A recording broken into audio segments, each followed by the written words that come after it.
कि अगर हम कैंट विधानसभा क्षेत्र की बात करें तो मैं यहाँ से प्रभारी हूँ, और कैंट विधानसभा क्षेत्र के अंतर्गत ऐसे बहुत से लोग रहते हैं जो नदी किनारे हैं, जो सटे हुए तटस्थ इलाकों में रहते हैं, जो आए साल आपदा झेलते हैं। उनके घर बह जाते हैं, उनके टीवी बह जाते हैं, उनकी छत गिर जाती है।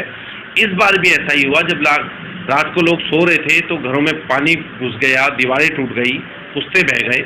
मेरा ये पूछना है आपसे ही कि आप ये बताएं कि क्या पिछले 30, 35, 40 साल में इसका कोई सस्टेनेबल सोल्यूशन, कोई परमानेंट इलाज नहीं निकल सकता था? निकल सकता था। जब आपकी सरकारें रही हैं तो आप उसको क्यों परमानेंट ठीक नहीं करते हो? इसके अलावा अगर आप कैंट क्षेत्र में जाएंगे तो बहुत से ऐसे इलाके हैं जिसमें आप देखेंगे कि इतनी गंदगी है, इतना ज़्यादा बुरा हाल है। आप मेरे साथ जाएं तो बहुत बुरा हाल है, लोग बीमार हो रहे हैं, इस वजह से डेंगू फैल रहा है। क्षेत्र में सफाई नाम की, व्यवस्था नाम की कोई चीज़ नहीं है। अगर 2, 4, 5 पोश इलाकों को छोड़ दिया जाए तो पूरी कैंट विधानसभा में इतनी ज़्यादा इस समय गंदगी है, गड्ढे हैं, सड़कें टूटी पड़ी हैं, स्ट्रीट लाइट्स नहीं है। इनके जनप्रतिनिधि, देखिए जो राजनीतिक व्यक्ति होता है उसका काम होता है जनता की सेवा करना, लेकिन ये इस काम को छोड़ करके दूसरे कामों में लगे हैं बीजेपी वाले। तो मैं समझता हूँ कि जनता इतनी परेशान है इन लोगों से और आए दिन हमसे संपर्क कर रही है। अभी कुछ दिन पहले भी आपने देखा होगा कि विधायक जी का 2 बार घेराव हो चुका है जनता द्वारा। तो ये अपने आप में ये दर्शाता है कि अब जनता, देखिए अब जनता इन चीज़ों से ऊपर उठ चुकी है कि उसको कोई मतलब नहीं कि आप किस समुदाय से हैं, आप किस समुदाय के लिए काम कर रहे हैं, आप क्या कर रहे हैं। उसको अपने इलाके में देखिए जो व्यवस्थाएं हैं, जैसे बिजली, पानी, स्वास्थ्य, शिक्षा, ये इन व्यवस्थाओं पे उसको काम चाहिए। अगर आप इन व्यवस्थाओं को नहीं सुधार सकते तो आपको विधायक बने रहने का, पार्टी का ये कहना कि भाई हम पार्टी के नाम से जीत जाएंगे, कोई मतलब नहीं बैठता है। इस बार जो चुनाव होगा वो आम जनता वर्सेस बीजेपी होगा, आम आदमी पार्टी वर्सेस बीजेपी होगा। अभी तो हमने कुछ किया भी नहीं। शाम जाजू जी पहले ही बौखला गए। अभी तो हमने जस्ट स्टार्ट भी नहीं किया। अभी तो एक हमारे दिल्ली के माननीय मुख्यमंत्री जी ने सिर्फ ये कहा है कि भाई हम चुनाव लड़ेंगे, जनता ने कहा है चुनाव लड़ो, हम लड़ेंगे। इसी बात से बीजेपी बौखला गई है, कांग्रेस बौखला गई है। कल से दोनों पार्टियों के अनर्गल बयान आ रहे हैं।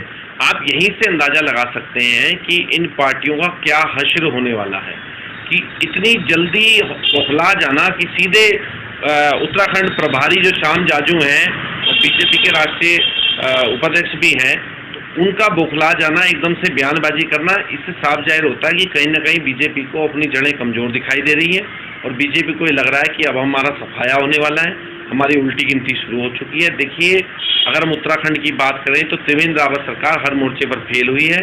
खुद उनके अपने डिपार्टमेंट में, चाहे आप स्वास्थ्य की बात करें, लोक निर्माण विभाग की करें, आए दिन घोटाले खुलते रहे हैं, उनकी व्यवस्थाओं की पोल खुलती रही है। अभी पिछले दिनों आपने देखा होगा कि दून अस्पताल में पानी भर गया, पूरा एक तरह से मछली तालाब बन गया वो।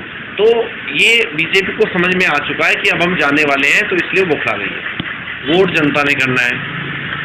उत्तराखंड के हजारों लोग प्रवासी दिल्ली में रहते हैं। दिल्ली में उत्तराखंड के रिश्तेदार बहुत रहते हैं, सब लोगों के, हर जाति समुदाय के।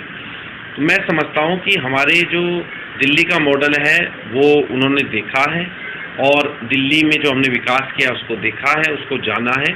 और हमने जो एक थर्ड पार्टी सर्वे कराया उसमें ये साफ हो गया कि 62% लोग ये चाहते हैं कि आम आदमी पार्टी चुनाव लड़े और वोट करने को वो तैयार। देखिए अभी मैं कल ही कहीं पढ़ रहा था कि ठेके 11 बजे तक खुलने जा रहे हैं, शराब के ठेके 11 बजे तक खुलेंगे, कुछ ऐसा सुनने में आया है। और अभी पिछले दिनों आपने लॉकडाउन में देखा कि जब सब दुकानें बंद रखी गई, लोगों पे चालान काटे गए। अगर किसी ने दुकान को माना अगर 5 बजे तक का समय था, 5:30 तक खुली, तो उसका चालान कट गया बेचारे का।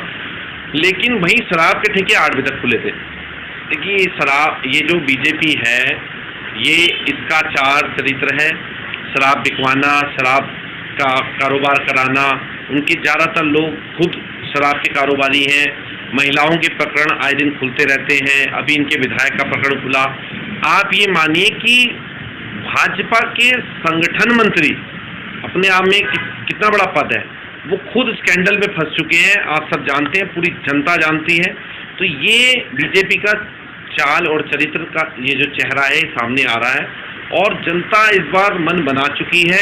जनता बहुत समय से विकल्प ढूंढ रही थी, विकल्प नहीं मिल रहा था, अब विकल्प मिल चुका है। जनता इनको बुरी तरह से उखाड़ के फेंकने वाली है।